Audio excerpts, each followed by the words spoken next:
Hello, I'm Eric Cattell. Welcome to my garage, and this is my 1992 Honda Civic Si.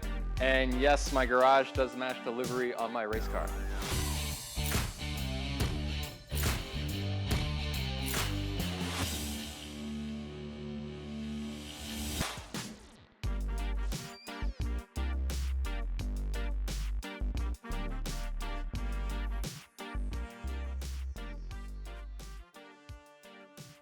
Hi, my name's Eric Cattell. I'm originally from NYC, but now I live in Columbus, Ohio, and this is my 1992 Honda Civic Si that I race wheel to wheel in Grid Life Touring Cup.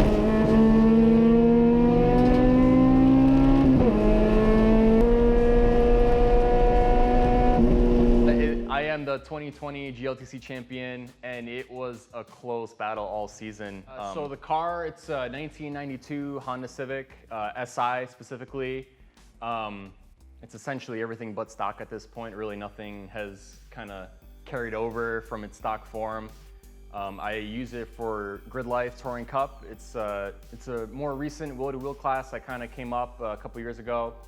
And yeah, I mean, everything about it has been basically touched or modified. Every single bolt has been removed and redone. So yeah, it's just kind of a passion build at this point. I've had it for the past 4 years, and it's just a constant evolving the car, trying to improve it, trying to make it better and faster. So it's a never-ending build, essentially. It's never complete, which is unfortunate for my wallet and my time with family and significant others. Spent a lot of time in this garage. So this is a K24A. I got it from a Japanese importer. It's essentially mostly in Japanese Odysseys and Accords, but it's basically the same thing as a USD MTSX. It's a 3-low cam VTEC engine.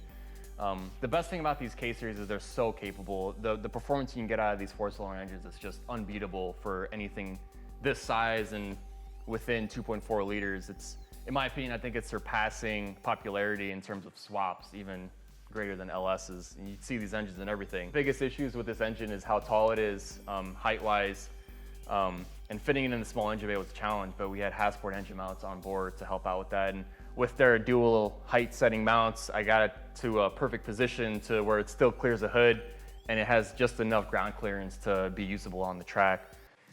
We actually have to restrict it a little bit just to get the car to be a lighter weight because it is a part of weight class. So we actually use a flat plate restrictor that's about 41 millimeter in diameter. It's super tiny. It's essentially breathing through a straw.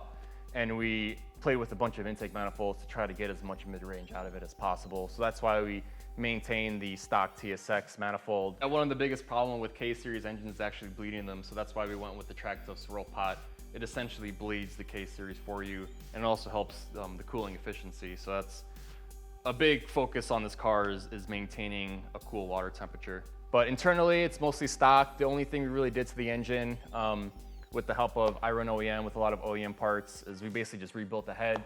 And we also put like aftermarket valve springs from Brian Crower with the help of Heel So Automotive, just to kind of help the engine revolve a little bit more, have it be more reliable on track. So we have over here, we have the Hone Booster Delete. So one of the things about a race car is you want to optimize your braking efficiency. And with the Hone piece, it really helps you have a confident pedal feel. So this car does pretty well in the braking, even without the ABS. So once again, in terms of reliability, I actually had to kind of reformat the entire cabin harness. Previously with the old setups, I ran the ECU down in the lower corner, like in a stock Honda location. And because it is a race car with open windows, we do race in the rain. So I actually fried a lot of electrical components in the past due to water just getting inside the car. So I moved everything up underneath the dash. So I have all my relays set up here. So all my switches have relay outputs. And I have my Haltech 1500 Elite ECU hidden behind this dashboard as well with my adapter harness. So everything is just housed underneath the dash, and the dash comes out super quickly with 3 bolts if I ever do need to service anything. So just a nice, simple dashboard. Got all my information in front of me. I got a big wink mirror so I can see basically all the action going on around me. And because this car is a hatch, I can see everything. It's a lot of glass, a lot of open space. My favorite part of the build has been recently with Grid Life Touring Cup. The rules are a little bit more relaxed compared to more traditional like SCC or NASA classes. There's a lot more things you can do with the cars, and essentially you can kind of customize them how you would like, because essentially it's more of a builder's class. So the thing I love about this car is obviously I'm very peculiar, and I like the way a car looks. You know, it's style and function for me. So just over the years, just kind of getting a pretty cool look at it, making sure the car is clean. One of my favorite things about this car is how low the car actually runs. So I actually had to do a lot of work to get this car to run at that low ride height. So I extended the shock towers to have enough room for the upper control arms to swing. Fitting the K-Series in here has been a real challenge because the engine's significantly taller than a B-Series. So the oil pan, it's sitting on top of the splitter, and the splitter is about maybe 1.5 inches, 2 inches off the ground. It's super low, so I actually have a pretty beefy billet aluminum oil pan from unit to fab, and it's been taking quite a beating this year. Basically every time you straddle a curb, you're banging that oil pan with the splitter, but it's survived this season. It's gonna hold on to hopefully a couple more years without any issues. But yeah, the car runs really low, and the goal with this car is to just get that center of gravity as low as possible. Also a little bit of a less drag penalty. One of my biggest influences is the old school Japanese JGTC touring cars. Those cars run 17s and they're full tubbed front and wheel fender wells, but they're tucking rim in the front and the back. It just looks so cool how low those cars are, but it's pure function. Those cars run really quick. So a lot of inspiration from this car has been taken from those old school Japanese Civics. Everything suspension wise has been optimized to the max, I guess. It's running Koni 3011 shocks. I did a lot of work with Hone Developments out of Australia to correct the suspension geometry. So we have like front roll center adjustment, tie rod, adjustable heights in the back. We also adjusted the roll center.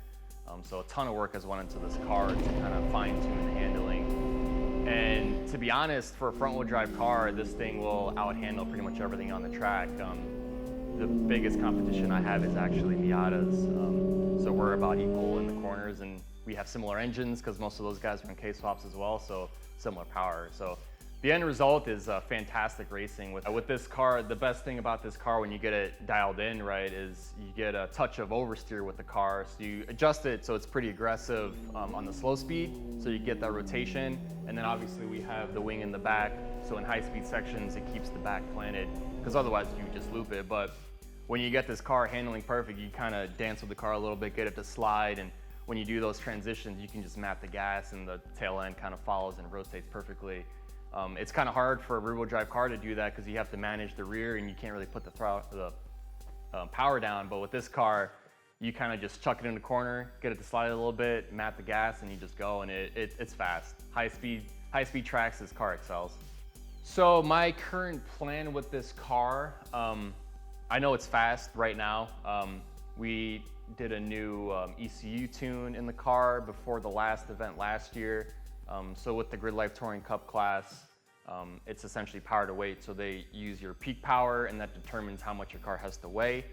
There's a lot of other factors that go into it based on if you have like a flat horsepower curve, aero or no aero. But we actually tried to do a flat horsepower curve with the Haltech. So we actually restricted this K24 that made 225 to the wheels unrestricted, and we turned it down to 180 horsepower, and we went flat from about 5,500 RPM to Redline, which we do 8K. And we did that all with cam timing, pulling fuel, kind of manipulating the map. And it's a perfectly flat horsepower curve, 180 horsepower for a really wide meaty range.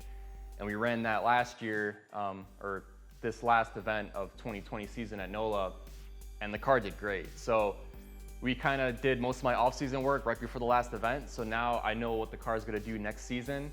And essentially all I'm going to do is just kind of focus on fine-tuning little things here and there. I love the class. The level of competition has stepped up massively for the past 2 seasons. It's honestly, in my opinion, one of the most competitive classes in the US right now. Just the level of competition, the level of drivers. We have champions coming from SCCA, champions from NASA. We have a bunch of guys from WRL Racing, B&Ws, Corvettes, Miatas. It's just a wide variety of cars and drivers, and it's really attracting the best from each series. So it's a matter of spending money to kind of stay at the top. So I don't know what I'm gonna do next year. I think I'm just gonna kind of maintain the formula I have now. Maybe work a little bit more on the engine setup, try to get some more torque out of it. But in general, right now, it's just maintaining the car, getting it ready for next year, and hopefully still do well.